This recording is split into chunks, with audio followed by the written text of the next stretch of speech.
సీత, పితృవాక్ పాలనము నా ధర్మము. తల్లికి తండ్రికి లొంగి ఉండటమే ధర్మము. అలాంటి ధర్మాన్ని విడిచి నేను జీవించను. కనపడే దేవతలు తల్లి, తండ్రి, గురువులు. అలాంటి వారిని విడిచి మనకు అందుబాటులో లేని దైవాన్ని ఆరాధించటం ఎందుకు? అస్వాధీనం కథం దైవం ప్రకారైరభిరాధ్యతే.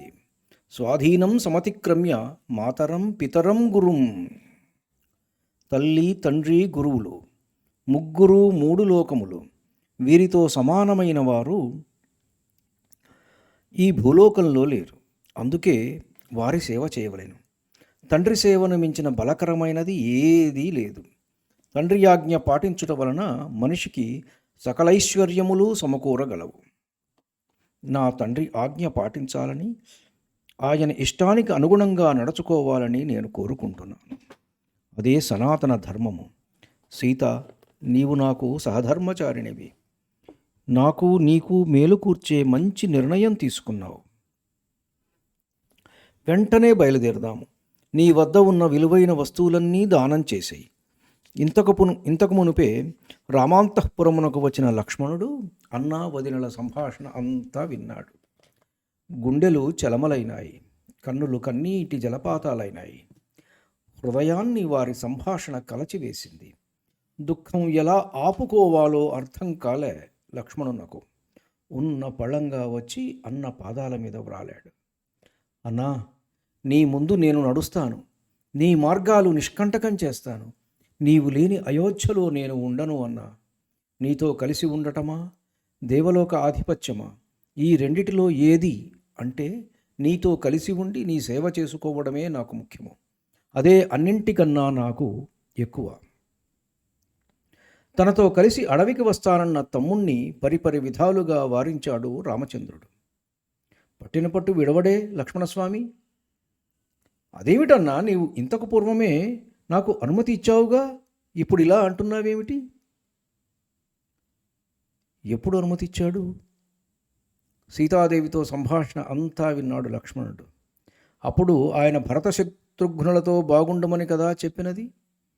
లక్ష్మణుడి ప్రసక్తే తేలేదు. అంటే లక్ష్మణుడు ఎక్కడుంటాడు? సదా రాముడితోటే కదా ఉండేది. చిన్నతనం నుండి ఆయనకు అలవాటు అన్నతోటే ఉండటం. అన్నకు అదే ఊహ, తమ్ముడు తన నుండి వేరు కాదని. ఈ సంకట సమయంలో కూడా రాముడు తమ్ముణ్ణి తనతోటే అనుకుంటూ అలవాటు ప్రకారం భరత శత్రుఘ్నులు అని మాట్లాడాడు. ఆ మాట పట్టుకున్నాడు లక్ష్మణుడు. లక్ష్మణ, నీవు కూడా నాతో వస్తే అమ్మ కౌసల్యను, తల్లి సుమిత్రను చూసుకునేదెవరు? వారి పోషణ భారం ఎవరు భరిస్తారు? కామవశుడైన తండ్రి ఇప్పుడు వారిని మునపటిలా చూడగలడా? రాజ్యము హస్తగతమైన వెంటనే సవతులను ముప్పు తిప్పులు పెడుతుంది కైక. లక్ష్మణ, నీ విచటనేయుండి తల్లుల యోగక్షేమాలు చూసుకోవాలి. అదే నేను కోరుకునేది. అన్నను చూసి లక్ష్మణుడు, అన్నా, అమ్మ కౌసల్యను ఒకళ్ళు చూడాలా? ఆవిడ అధీనంలో 1000 గ్రామాలున్నవి. మనలాంటి వారిని 10 మందిని పోషించగలదు ఆవిడ. అమ్మ కౌసల్యకున్న ఆర్థిక బలం వలన మన తల్లి సుమిత్రకు కూడా వచ్చిన లోటు లేదు. నేను నీ అనుచరుడును. నీ వెంటనే నేనుంటా. నాకు తెలిసినది అదే. నీవిక అడ్డు చెప్పక అనుమతింపుము. ధనుర్బాణములు, గుణపము, గంప చేతపుచ్చుకొని నీకు మార్గము చూపుతూ నీ ముందు నడుస్తాను. నీకు నిత్యము కందమూల ఫలములు, ఇతర అవసరములు సేకరించి సమకూర్చగలవాడను. తమ్ముడి ప్రేమకు తలవంచాడు అగ్రజుడు. సరే, నీ మిత్రుల వద్ద సెలవు తీసుకునిరా అని పంపించాడు. లక్ష్మణ, నీవు సుయజ్ఞుల వారింటికి వెళ్ళి వారిని సగౌరవముగా ఇచ్చటికి తీసుకొనిరా. వశిష్ఠుల వారింట్లో మామగారిచ్చిన 2 దివ్యధనువులు, 2 దివ్య ఖడ్గములు, అక్షయ తూణీరములున్నవి. అవి తీసుకొనిరా. అన్న ఆజ్ఞను పాటించి వాటిని తీసుకొని వచ్చాడు లక్ష్మణుడు. తమ్ముడు, నా సంపదలన్నీ బ్రాహ్మణులకు దానము చేయవలనని కోరిక. కావున వేగమే వారిని కూడా తీసుకుని రమ్ము అని పలికాడు. వశిష్ఠుల వారి పుత్రుడు సుయజ్ఞుడు రామమందిరానికి లక్ష్మణునితో కలిసి ఏతించాడు.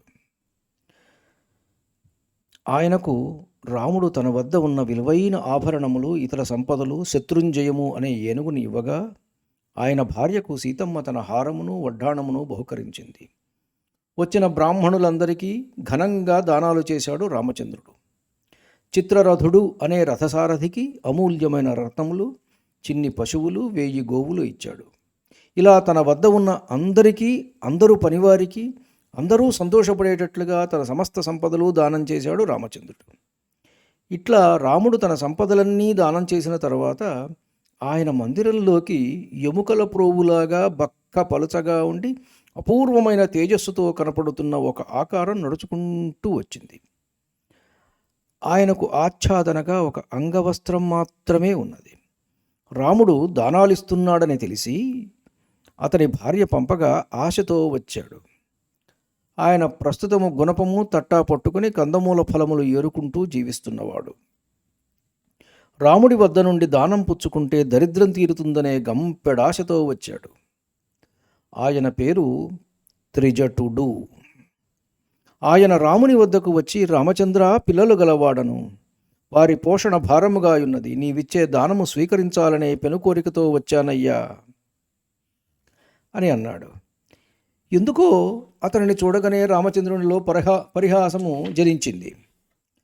పరిహసిస్తూ, నీ చేతిలోని దండము నీవెంత దూరము విసిరదవో అంత పొడవునా ఉండే సహస్ర గో సముదాయములు నీకు ఇచ్చేదను అన్నాడు. స్వామికి కూడా పరిహాసం పుట్టించేటంత బలహీనంగా ఉన్నాడు ఆయన. ఆ త్రిజటుడు సంతోషించి చేతిలోని దండాన్ని బలం కొద్దీ విసిరాడు. ఆ దండము సరయూ నదిని దాటి వేల కొలది ఆవుల మందలున్న చోట ఆబోతుల మధ్యలో పడింది. రాముడు వెంటనే ఆ వృద్ధ బ్రాహ్మణుని కౌగలించుకొని ఆయనకు ఇచ్చిన మాట ప్రకారంగా అన్ని గోవులను గోపాలకులతో సహా ఇచ్చివేసి ఆయనను బ్రతిమలాడుకున్నాడు. మహాత్మా, నన్ను క్షమించవయ్యా, నిన్ను పరిహసించాను, నా మీద కోపించకయ్యా, నీవు నీ తేజస్సు తెలుసుకోవాలనే అలాగ చేశాను, నీకు ఇంకా ఏ కోరిక ఉన్నా చెప్పు, నేను తీరుస్తాను అని వినయంగా వేడుకున్నాడు. రామా దయాసముద్ర అమృత హృదయ, నాకింతకన్నా వేరే ఏ అవసరమూ లేదయ్యా, నీ యశస్సు దశ దిశలా వ్యాపించుగాక, నీ బలము ఆనందము వృద్ధి పొందుగాక అని ఆశీర్వదించి సంతోషంగా ఇంటికి తిరిగి వెళ్ళాడు. రాజు పెద్ద కొడుకును అడవికి వెళ్ళమన్నాడట. చిన్న భార్య మీద మోజుతో ఈ దారుణానికి ఒడిగట్టాడట. ఎంత నిర్దయుడీ రాజు, ఎంత తెలివిమాలిన వాడియిన! రాముడిని అరణ్యాలకు పంపాలన్న కైక కుతంత్రము, దశరథుడి ఆజ్ఞ దావానలంలా వ్యాపించింది నగరమంతా. ఎవరికి వారు తమకే అన్యాయం జరుగుతున్నట్లుగా భావించారు. కొడుకు గుణవంతుడు కాకపోయినా సరే వాడు కళ్ళెదురుగుండా ఉంటే చాలని సర్దుకుపోతారే లోకంలోని తల్లిదండ్రులు. మరి దశరథుడికి ఏమయ్యింది? సకల గుణాభిరాముడు, మర్యాదా పురుషోత్తముడు, సాక్షాత్తు ధర్మస్వరూపుడు, దయార్ద్ర హృదయుడు అయిన రాముడిని అడవులకు పంపటమా? జనుల ఆలోచనలు అలా సాగుతుండగానే కదిలాడు కోదండపాణి భార్యాసమేతుడై. తమ్ముడు ముందు నడుస్తుండగా తండ్రికి మరొక్క మారు చెప్పి వెడదామని పాదచారి అయి తన భవనం నుండి బయలువెడలాడు. అయోధ్య నగరమంతా సౌధాగ్రాల మీదనే ఉన్నది. ప్రజలందరూ వీధులలోకి చేరారు. ఇసుక వేస్తే రాలటం లేదు. అందరి కన్నులు ధారాపాతంగా వర్షిస్తున్నాయి. జనం జనం జనం, ఎటు చూసినా జనమే, వారి రోదనమే. అందరి చూపులు సీతారామ లక్ష్మణులున్న వైపే. కదిలితే సేవకులు, మెదిలితే పరిచారకులు. నగరంలో నడవడం అంటే ఏమో తెలియదు ఆమెకు. సకల రాజలాంఛనాలతో వెడలే రాజకుమారుడు సుకుమారుడు నేడు కాలినడకన ఒంటరి అయి తండ్రి గృహానికి బయలుదేరాడు. సీతమ్మ అంటే అలా ఉంటుంది, ఇలా ఉంటుంది అని కథలు చెప్పుకోవడమే కానీ ఎవ్వరూ ఎన్నడూ చూడలేదు. అదిగదిగదిగో సీతమ్మ, అబ్బ బంగారు తల్లి, ఎంత చక్కనిది, 7 మల్లెలెత్తు ఎండకన్నెరుగని ఇల్లాలు నేడిలా భర్తతో కలిసి అడుగులు వేస్తూ అడవికి బయలుదేరింది. రాముడు లేని ఈ అయోధ్య మనకెందుకు? రాముడెక్కడుంటే అదే మన నివాసం. అది కొండైనా, పెను బండైనా, కడలైనా, కారడవైనా. ఈ కొంపలు పాడుబెట్టేద్దాం.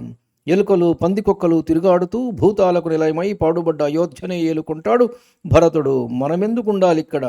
అందరి మనస్సులో ఒకటే నిశ్చయం, రాముడే మనకేడుగడ, రామునితోటే జీవనం. రాముడెక్కడుంటే మనమక్కడే. మానవీయ జీవనానికి రాముడే మూలం. మనమంతా కొమ్మలం రెమ్మలం. మూలం హేష మనుష్యాణం ధర్మసారో మహాద్యుతి పుష్పం ఫలం చ పత్రం చ శాఖాశ్చాస్యేతరే జనా. ఇక్కడ ఈ కథలో మనం రెండు విషయాలు చూసాం. అమ్మ కౌసల్య పరిస్థితి ఏమిటి అని రామచంద్రుడు అన్నప్పుడు లక్ష్మణుడు చెప్పిన జవాబు, ఆవిడ అధీనంలో 1000 గ్రామాలున్నాయి, మనలాంటి వాళ్ళని 10 మందిని పోషించగలదు అని చెప్పాడు. మరి ఈవేళ మోడర్న్గా మన వాళ్ళు ఏమని ప్రచారం చేస్తున్నారు? భారతదేశంలో స్త్రీకి ఆర్థిక స్వాతంత్ర్యం లేదు, స్త్రీని అణగదొక్కారని కదా వీళ్ళు ప్రచారం చేసే ప్రచారం. కానీ నిజానికి అది కరెక్ట్ కాదని మనకు రామాయణ కాలం నుంచే రామాయణంలోనే కనపడుతుంది. ఫైనాన్షియల్ ఇండిపెండెన్స్ టు ఉమెన్ ఆ రోజుల్లో లేదని ఎవడన్నాడు? చక్కగా కౌసల్యామాతకు 1000 గ్రామాలు ఉన్నాయట. చూడండి, ఇది ఆనాడే అక్కడే అప్పుడే మనకు కనపడ్డది. ఇక రెండవ విషయం, రామచంద్రుడు ఈ త్రిజటుడి విషయంలో కర్ర విసిరేటప్పుడు పరిహాసంగా అంటాడు. ఎల్లవేళలా మనిషి ఒకటే మూడ్లో ఉంటాడు, ఎన్నో భావాలు చుట్టుముడుతూ ఉంటాయి. అయితే ఆ భావాలను మనం గమనిస్తున్నామా లేదా? మన మనస్సులో ఏ భావం మెదులుతున్నదో ఆ భావాన్ని మనం గమనిస్తున్నామా లేదా అనేది ఒక ముఖ్యమైన ప్రశ్న. సాధారణంగా మన భావాలను మనం గమనించం. మనలో చెలరేగే భావాలను ఒక సాక్షిగా మనం గమనించడం అలవాటు చేసుకోవాలి. అది అలవాటైనప్పుడు ఒకవేళ పొరపాటు జరిగినా రాముడిలా సరిదిద్దుకోవచ్చు.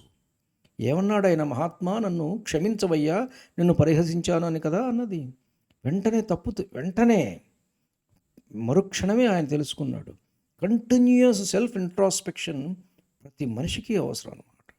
అప్పుడే మనిషిగా మన ప్రయాణం మొదలైనట్టు. ధన్యుణ్ణి. నమస్కారం. మీ ఊటుకూరు జానకి రామారావు.